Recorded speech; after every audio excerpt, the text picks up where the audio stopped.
Hello, everybody. Surprise, surprise. Just wanted to come here and say hello. I wanted to tell you a little story because I just felt that this is maybe something that needs to be heard. So this is not my personal story, but this relates to what I want to convey. Okay, so this is a story. I read this somewhere a while back. I don't remember where. Hi, Tracy. So the story is about two men who are at the hospital, and they are there recovering, and they're there for a long time. And there's one man who has the bed by the window, kind of like this window, and then the other one is on the other side, on the inside part by the door. And so the man who comes in later, the guy who was already by the window was there first, and then the other man comes in. And then he's sitting there, and the first thing that second man thinks is, I didn't get the window. I wanted to be by the window, type of thing. And he's all grumpy and upset about this.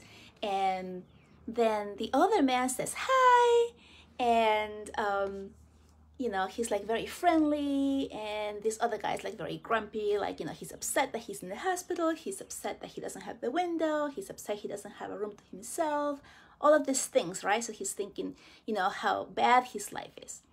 So the other man seems to be getting along really well. He says hi to the nurses. He's in an uplifted mood. And, on the times that they have on their own, he's just kind of like hanging out, and he starts to talk to the other man, the one who comes in, the one who's, his new roommate. And he looks out the window, and the other man says, what do you see out there? What do you see out the window? What's going on? So he goes, oh, it's beautiful. There's this gorgeous tree, and it's just starting to bloom, and there's I can see the birds coming in and going inside and coming out, and it's just beautiful. And the other man goes, oh, okay. And he's trying to figure this out and picture this, and he's still really upset that he cannot be by the window watching this. So in any case, this continues on, right? So the relationship starts to grow. The man by the window keeps telling him how beautiful it is outside, how gorgeous the day is, the butterflies that come by, and the people walking by, and the little kid down there who's playing with their mom as they're waiting for some people to be picked up. And he's just telling him all these beautiful stories of what's going on outside. And the other man starts to feel more and more at ease when he hears these stories, and he starts to like the man for telling him the stories, although he's still very resentful that he's not the one by the window watching this himself. And then one day, something happens, and the man who's by the window, it's no longer there. So he gets moved out, he leaves. And then the man by the door, he immediately jumps at the opportunity, and he asks the nurses, can I get that bed now? I want to be moved over there. And the nurses are like, sure, go ahead. So they moved him over, and he gets there. He's all excited and all happy. And the first thing he does is he peeks out the window from his bed, right? What am I going to see today? Because of all of these wonderful stories that he had been hearing. And he peeks out, and he sees that there's nothing there. It's just like a brick wall, and there's just nothing to see. It's just plain. There's no trees, there's no entrance where the people were playing or the kids were playing. There's just nothing, and he's in shock, what just happened, right? So he's completely in shock as to where is all this beautiful thing that this other man told me about, and I've been wanting to get here to this window forever, and where is it? It's not there. There's nothing here. This is a really ugly, dirty alley. So, moral of the story, right? We choose to be where we want to be. So the man who came in second is always looking at, I wish I was on the other side. But the other side was just the same. It's just that it was the point of view of that other person, of what they chose to see, right? So their imagination, that sparkle, that essence of wanting to live and seeing the good in things, because he saw that this other man that had just come in was so upset, right? And so he decided to start telling him these beautiful stories and showing him what was there to lift his spirits. And he did. He did for all of those times that he was there. And every time that he told the story, he did. He lifted his spirits. But it didn't mean that it actually existed outside, right? It did exist in his mind because he imagined it. And because he imagined it, the man he told the story to imagined it too. And he also believed that it was true. That's the power of the imagination, right? And that's also the power of where we are and what we choose to do with what is given to us, right? Like our life story, our journey here, like what are we going through? What's going on in our lives? A lot of times the things that we're going through are pushing us down or making us feel less than or anything like that. It is your point of view and your perspective that you choose to be in that makes you have that experience. So changing your point of view or choosing to look at things from a different point of view, from a more uplifted point of view, how do you do that? You do that by looking at others and how you can be of service to them. So if you're feeling down or if you're feeling like, you know, everything is not working out for you, right? And it's really easy to just like be here in this moment. Okay, own it, keep it there, that is fine. But then move on. Then choose something else. Choose where else can you be? Who can you help and uplift, right? And by doing that, you cannot do it by being on a low vibration, right? You cannot help anyone by feeling down, by feeling sad or depressed. You're not going to help anyone. You can only help them when you are feeling higher, at a higher vibration, and you are acting and working from this higher vibrational space, right? So you need to look outside of you in order to see what's possible. Where can I be of service? Where can I be of help? How can I help anyone else, right? And then what happens is that because you're focused on helping someone else or lifting someone else's spirits, you forget about your own situation. And so you start lifting yourself up as well, right? It works all together in the universe, right? I give you my hand, you give me yours, so to speak. Someone mentioned something about me being like happy and uplifting and how nice that was, and thank you very much for everyone who's getting that vibe from me. But I also wanted to tell you that I'm also human, and I also do live in a three-dimensional body, and I have had a long life, thank goodness, thank you God, and thank you to the universe for that. I've also had my ups and downs, right? Because I'm a human being and I have things to learn. And so we all do, you know, we don't, none of us go just on this angelic, happy life all the time. We all have our downs as well, right? And it is how we choose to move on from this point that we are able to lift ourselves up and others as well. Right? So you become more of an inspiration to others who might be going through the same thing. You might be an inspiration of lifting others up so that you can show them, hey, you know what? This is possible. I went through the same thing as you. Right? So I went through a really bad divorce some 20 years ago, and it was like a very short marriage for me, and it was like it crushed me because I was young and I was in love, and it was like a huge like blow to me. And after, you know, feeling so incredibly depressed to the point that I just didn't want to live anymore, I decided, what should I do? I have two choices here. I can continue feeling bad for myself. I can continue feeling on this down spiral of like, you know, like that's it, life is over, or I can choose me and I can choose light. And I chose light. And what did I do? I took a trip by myself. It was my first solo trip out of the country, and I went to visit Italy on my own. It was just like a decision, just like that. I was able to do it, and I did that, and it changed my life, right? My perspective, like, wow, I can do that, right? And then what did that one decision make for the rest of my life?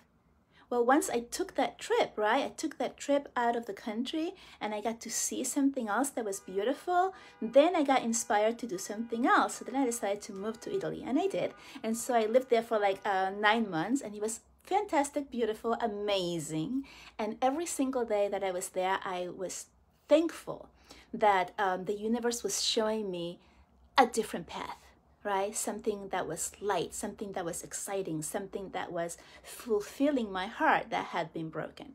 And my life completely changed from there, right? And where did it start? It started with that one decision of saying, I have a choice here of continuing to feel bad for myself and depressed and sad and all of that, or I can choose to do something about it, right? So I decided to do it, and that's where the whole thing started. That's where it became, right? I've had other, big hardships, right? My parents both passed away. One of them was like sick for a really long time in a home. My mom passed of breast cancer. That was like a huge blow to my life because I was also young, and even though I knew she was going to pass, if you never prepare for this type of stuff, especially if it's your parents. I had 3 miscarriages. It took me a really long time to conceive. I went through a huge hardship, lots of injections and like treatment. If anybody has had this type of experience, right? But I just kept going because I had my goal at the end of this is where I'm working for, and I know it's going to happen and it's going to manifest because I believe it is, right? And so it is that faith, right? And then of course every time that something will go wrong, like get my period again, and there was no baby, you feel down again, right? So we go in this cycle of going up and down. We go in this cycle of like, okay, yes, I believe. Oh, it didn't work. Oh, I believe. Oh, it didn't work, right? It just goes back and forth, back and forth. It's just the only time that you fail is when you give up, right? When you give up and you stop trying and you stop dreaming and you stop going towards your goal, that is the only time that you end up failing, right? And you can give up temporarily. You can say, okay, you know what? I am so tired. I'm just gonna let it be, and I'm just going to just bask in my own sadness and upsetness, or pity, or whatever it is that you are feeling on that moment. Good, but it's okay. Embrace it, feel it, allow it to be, right? And then move on.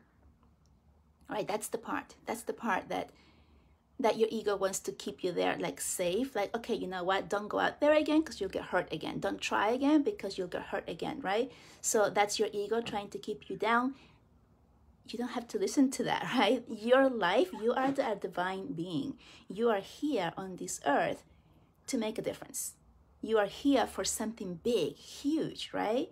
And the ego is the only thing that's keeping you down. So if you allow the ego to keep you down and to continue in this path that you are not enjoying, not liking, right? You don't like it, you don't feel good, then you need to make that choice. But it's up to you. It's up to you to take that step and move on, right? Choose you.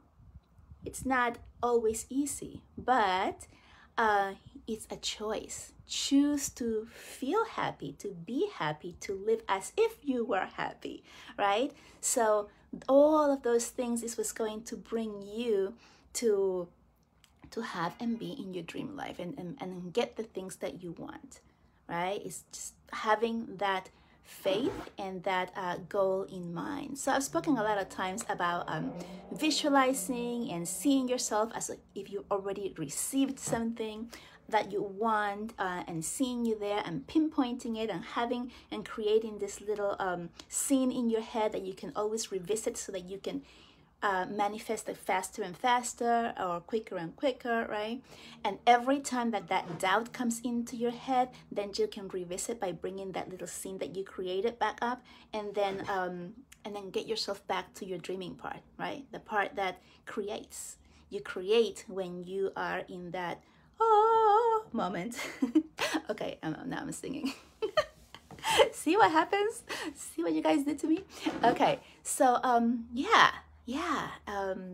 just felt like that really needed to be said, needs to be out there and spoken, and put that point there for you, because I don't want you to see me as oh, she's all happy all the time. I'm human too. I do have my low moments, and I have had A lot of them, right? It is just what choice do you take to move on and to get out of this. And how do you do that? You look outside of you, right? As a divine infinite being that you are, also remember that you are not your body. I'm pausing for dramatic effect. Okay, so you are not your body. You are a beautiful, infinite, divine being who happens to be residing in your body right now. And you chose this body that you're living in right now so that you can learn whatever it is that you decided as a soul, on a soul level, that you wanted to experience and learn while you had a journey here on this earth, right? So you are not your body right now. If you're trapped in your body feeling that you are of a different gender inside, that's what you chose to come to this earth and, experience and learn from it, right? If you have a diseased body and you're feeling something that your soul cannot move on, you chose that on a soul level. I'm not saying here as a three-dimensional person, because we're like, yeah, why would I choose that, right?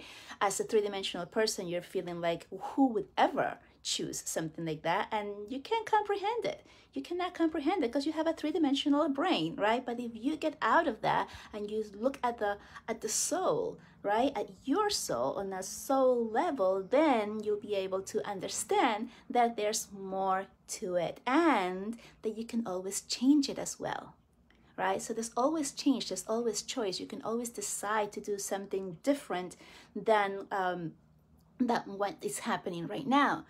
You came to this earth to learn things, but you can choose the easy path and you can choose the hard one, right? So you can choose that easy path as well. Choose it by what? By choosing to be uplifted, choosing to be happy, choosing to change things, and actually learning your lessons so that you don't repeat it again. I saw this post on somebody, I forgot who it was. I forgot what it was, but it says something like sometimes you repeat the same things over and over in your life because the universe wants to know if you're still a dumbass or something like that. I don't know. It was something like that. It was like really funny when I read it.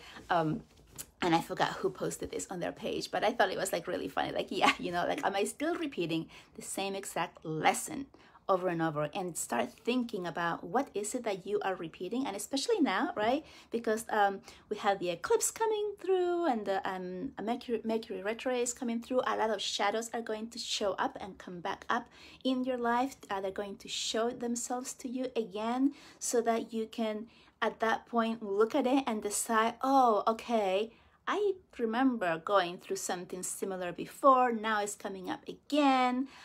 Have you learned the lesson, or do you need to go through it again, right? So do you want to move forward to, like, you're going to be like, okay, yes, I recognize this. I am not going to do the same thing that I did before when this presented itself to me, right?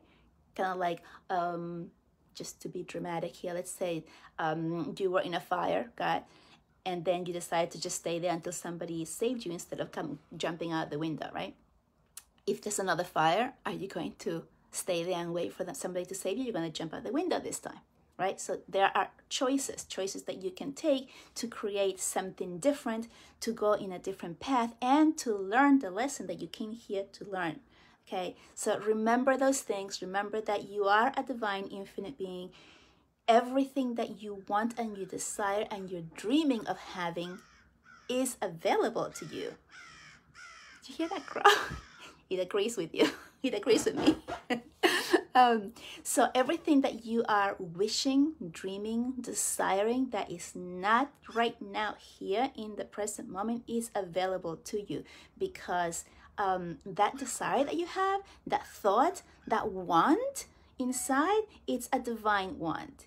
Right? So you're coming in here with that as a divine message that you are this big. And if you're getting that message of, you know what, I would really like to be rich, just to say something, then it is because you are, or you can, or you are able to, if you choose to follow the path that will take you there. And a lot of times the path that will take you somewhere is the easy path, the one that flows, the path that just goes like, oh, this happens and let me do the next thing. I was selling my house a long time ago when I was going through my divorce, and it had asbestos, and so I got a phone call while I was at work. Oh, your house has asbestos. You know how that feels, right? And I was like, oh my gosh, okay, great, now I have to take care of this. And it felt like a huge thing, and I had that moment, and then I thought, you know what, okay, no problem. Got into making a search. I looked up asbestos in the area. I made a phone call. They said we can be there in 2 days. I was like, oh, okay, great. They were there, you know, they cleaned it out. Within a week, it was done. That is going with the flow, right? So if I had been like, oh my goodness, that is horrible, I can't believe this, it would take forever, and what a huge project, and I don't know how I'm going to do this, and then go on that train of thought of that path, then it wouldn't have gotten done, right? I had that moment, I did, but then I moved on. Then I was like, okay, what do I need to do, right? So step 1, look for an asbestos company. Done. Step 2, make a phone call. Done. Then step 3, make an appointment. Done, right? And then everything flows. And when you are in the flow, things really go by really quickly. And you will see that difference. You will feel that difference. You will feel like you're speeding up, like you're being picked up by this wave in the ocean. Is just like, woo, taking you out for a beautiful ride. You're going to feel that, right? And when you're not, when you are against that wave, against the universe giving you the answers, then things go wrong, and they're slower and they're painful. You can choose either one. And it's okay if you choose the painful way, right? But whenever you feel that you want to get out of that way and you want to go in the other way, you can make that choice. How do I know which is the choice? How do I know which is the right way? Right? It's the one that feels lighter to you. I've spoken about this before as well, right? So if you make a statement and the statement makes you feel light or happy or like, oh, that feels good, then that's the right thing for you. If it feels heavy, like, I don't know, and it kind of feels like a pit in your stomach, something like heavy there, then it's not right for you, right? So that's a good way. It may not be as easy as I'm just saying it to you right now if you've never done it or if you haven't practiced it. For me, just by saying those words, I feel it. If I say, okay, let me say something happy, like, okay, like right now you can try it, right? So like everybody who's like listening or watching or even like later on, think of something nice, like for example, a bouquet of flowers. I love flowers, okay? Ooh, a bouquet of flowers. How does that feel for me to have that? Feels nice. How does it feel for you? Okay, now let's think of something that would not be good. How about breaking your foot? Oh my goodness, why did I even say that? Let me take out the karma. Boom, boom, boom. Sorry about that, guys. I don't know where that came from. So no, don't think of that. That did not feel good, right? Do you feel the difference? Did you feel a difference of like, yay and oh no, right? Sorry about that. I did not mean to bring that horrible thought to your conscious. Let's just clear it off. Archangel Michael, please help us with your beautiful sword of light and clear and cut any cords that are attached to this. Thank you very much. Okay, sorry. See? I am human. I make mistakes, right? So just understand that me being happy and choosing to bring the light to anyone who will take it and have it and grab it from me, that is my choice. I am choosing to do this. I am choosing to be the light. I am choosing to be light for you and hold space for you, so that if you're feeling attracted to this and you want a little bit of this medicine, you can grab it. Okay, so that's one of my purposes in life. I am so excited to have come upon understanding and seeing that I am able to do this. I mean, I knew this from when I was a child, I just didn't know it in this type of words. But you know, that's what fills me up. That's what fills my cup. Right. This morning, I had to go to my work because my computer needed an update. So I had to drive to work and leave my computer there so it gets fixed, and then I had to go back. I just came back from picking it up because it was fixed. And as I was driving to work, you know, for those of you who don't know, I've been an art teacher for 15 years, and I have been teaching from home since, you know, the whole pandemic. So as I'm driving to work, I could not stop yawning, like literally, like yawn after yawn after. I was moving a lot of energy, and then I was feeling kind of anxious because I was feeling like, okay, yeah, this is not where I want to be. It's not where I want to go anymore. Like, I really did enjoy my teaching from home. I really enjoyed my discovery and me helping people in the holistic way. So like, just thinking and knowing that I had to drive to the building made me feel heavy, right? So I knew this is not what I want to do at this moment. And so my body was telling me, by bringing me all this like yawning and movement of the air, right? That I just couldn't get enough air inside. I almost felt like suffocated just thinking about and driving to that building, which is wild, right? But your body always knows best. Your body will always communicate with you, and pay attention to those things. Like, why am I feeling this way as I'm driving to XYZ? Right? Am I feeling accelerated, excited, amazing? Or am I feeling like I'm going to just fall asleep or throw up or anything else, right? So what's true for you will feel light. What is not will feel heavy, right? So pay attention to your body. Giving you lots of tips today. I wanted to come in and just give you that little story about, you know, from the hospital. If you just came in later and you missed it, go back and listen to that, because I think it's a lot of power in that story, and how we choose to see things and how we choose to be of service to others. All right, guys, I love you very much, and I will see you next time. Bye. Mwah.